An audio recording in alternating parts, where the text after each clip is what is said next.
बिस्मिल्लाहिर्रहमानिर्रहीम अस्सलाम वालेकुम। जैसा कि आप हजरात को अच्छी तरीके से पता है कि मिडिल ईस्ट में आजकल जो माहौल है बेहद गर्म है। वजह है उसके पीछे ईरान का परमाणु बम। बहरहाल वीडियो में दुनिया भर की कई इंपॉर्टेंट अपडेट्स मौजूद है, इसलिए आप तमाम हजरात से गुजारिश है कि पहले तो वीडियो को पूरा देखें। चैनल पर नए हैं तो सब्सक्राइब जरूर कर लें, क्योंकि आपके छोटे भाई को आपके सपोर्ट की बेहद जरूरत है। इतिहास में ऐसा पहली बार देखने को मिल रहा है कि अमेरिका का कोई प्रेसिडेंट जो इजराइल की वजह से ही सत्ता में काबिज हुआ और इजराइल को वादे भी किए, लेकिन अब कहीं ना कहीं वो अमेरिका फर्स्ट का जो स्लोगन है उसको फॉलो करता दिखाई दे रहा है। इस पर हम बाद में आएंगे, लेकिन जो मेन अपडेट है पहले मैं आपको वो बता दूं, क्योंकि मुझे पता है आप ऐसी ही अपडेट्स को सुनने के लिए, जानने के लिए वीडियोस पर क्लिक करते हो।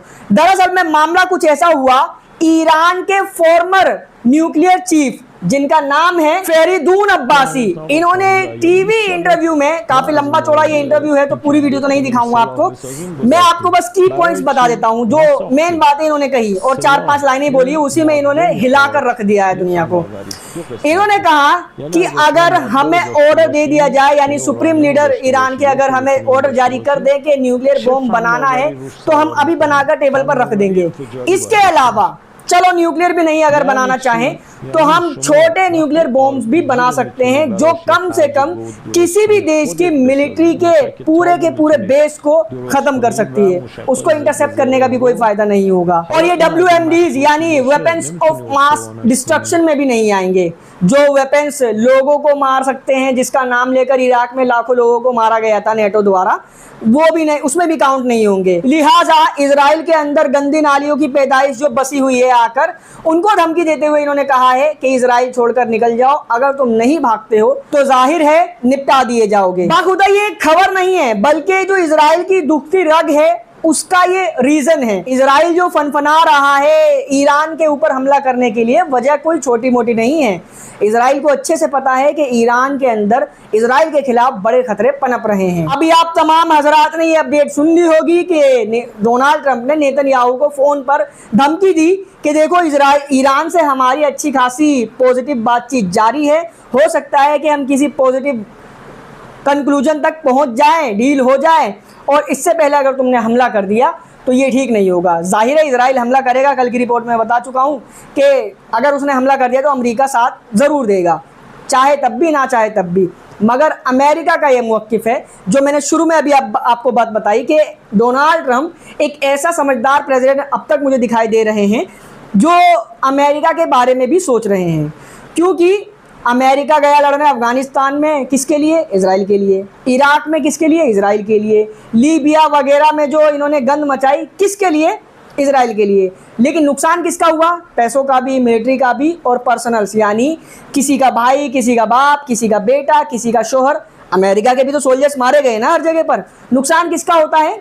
अमेरिका का। तो डोनाल्ड ट्रंप कहीं ना कहीं समझदारी दिखा रहे हैं, क्योंकि मिडल ईस्ट के अंदर बहुत सारे 50,000 से ज़्यादा सोल्जर्स तैनात हैं। इसके अलावा ये रिपोर्ट देखिए, जब ये मिडल ईस्ट के दौरे पर गए थे तो सऊदी अरेबिया से लेकर कतर, कुवैत के कई सारे बड़े बड़े लीडर्स, इंक्लूडिंग MBS और तानी, UAE के नायान वगैरह ने मिलकर ये रिक्वेस्ट की थी कि भाई साहब ले जाओ $10 ट्रिलियन, मगर ईरान पर हमला मत करना। अब इसके पीछे क्या क्रोनोलॉजी है मुझे बताने की ज़रूरत नहीं होगी, फिर भी बता देता हूँ, वीडियो लंबी हो जाएगी थोड़ी, आपको समझ में भी आ जाएगा अच्छे से। मिडल ईस्ट के जितने भी देश हैं उन सब में है अमेरिका के मिलिट्री बेसेस। अमेरिका की इतनी हैसियत नहीं है, भले ही सुपर पावर हो, कि वो 10-15 हज़ार किलोमीटर दूर से कोई सी मिसाइल या रॉकेट लॉन्च करके ईरान को तबाह कर दे। जो उसकी मिलिट्री बेसेस है, हमले वो वहीं से कंडक्ट करेगा। ठीक है, ईरान का क्या मौक़िफ़ है कि हमले जहाँ से भी होंगे हमारा वो टारगेट होगा। अमेरिका तो होगा ही, लेकिन जो अपनी ज़मीन प्रोवाइड करा रहा है वो भी हमारा दुश्मन होगा। तो समझे इससे बात, ईरान हमले करेगा उन देशों पर जहां से अमेरिका उड़ान भर के हमले करेगा ईरान पर। और ईरान के पास इतनी ताकत है, ये सबको पता है कि वो आग लगा देगा। अभी ईरान के एक ऑफिशियल ने धमकी दी थी ना कि हम जहन्नम का दरवाज़ा खोल देंगे। ईरान की IRGC के चीफ हुसैन सलामी ने कहा था। तो इन तमाम को इस चीज़ का डर है। ट्रंप को भी इस चीज़ का डर है कि देखो हमारे इत्तेहादी मारे जाएंगे, हमारे मिलिट्री इक्विपमेंट्स है वो तबाह हो जाएंगे, हमारे जो पर्सनल्स हैं यानी हमारी जो फौज है मिडिल ईस्ट के अंदर उनका बड़ा नुकसान होगा। इतिहास में इतने कभी नहीं निपटे अमेरिका के। तो ये सब एक ही झटके में हो सकता है ईरान को ख़त्म करने के चक्कर में, और उसमें भी पता नहीं कामयाबी मिलेगी या नहीं, क्योंकि ईरान के जो टनल नेटवर्क्स हैं वो बड़े ही खतरनाक लेवल के हैं। लोगों को ऐसा लगेगा कि निपट गया ईरान, मगर दरअसल में वो निपटेगा नहीं, इल्यूजन में जी रहे होंगे। होप आप लोगों को समझ में आई हो बात। अब अगर इजराइल अपना हरामी मतलब हमला कर देता है ईरान के ऊपर अमेरिका की इजाज़त और सपोर्ट के बगैर भी, तो मौक़िफ़ यहाँ पर ये है कि ईरान का क्या जवाब होगा। क्या ईरान, अभी एक बज्जी तो ईरान की रह गई है, आप तमाम को पता होगा, एक बार रह गया। ईरान आए दिन स्टेटमेंट भी देता रहता है कि हम ऑपरेशन ट्रू प्रॉमिस 3 को जल्द ही लॉन्च करेंगे, वो है। फिर अगर इजराइल पहले कर देता है तो ईरान की 2 बज्जी हो जाएंगी। वो देखने वाली बात होगी कि क्या होता है। वहीं स्पेशल अपडेट ये है गाजा के लिए, अमेरिका के जो मिडल ईस्ट के स्पेशल एनवॉय हैं विटकोफ जिनका नाम है, उन्होंने गाजा के हमास के सामने एक सीज फायर डील का प्रपोजल रखा, जिसमें बताया यह गया कि करीबन 10 कैदियों को अगर हमास आज़ाद करता है तो 60 दिनों के लिए सीज फायर डील होगी, जंगबंदी होगी। इसके बाद इस डील को दोबारा से बढ़ाया जाएगा। वही रटी रटाई कहानी जो पहले भी हो चुका है। 60 दिनों के लिए सीज फायर डील हुई, कुछ कैदी छोड़े, उसके बाद फिर ट्रंप ने सरकार में आते ही दोबारा हरी झंडी दे दी थी। तो ये हरामीपन, दोगलापन से आप तमाम लोग वाकिफ़ हैं, हम भी वाकिफ़ हैं, लेकिन खबर आई तो मैं दे रहा हूँ। अब हमास ने इसको अग्री कर दिया।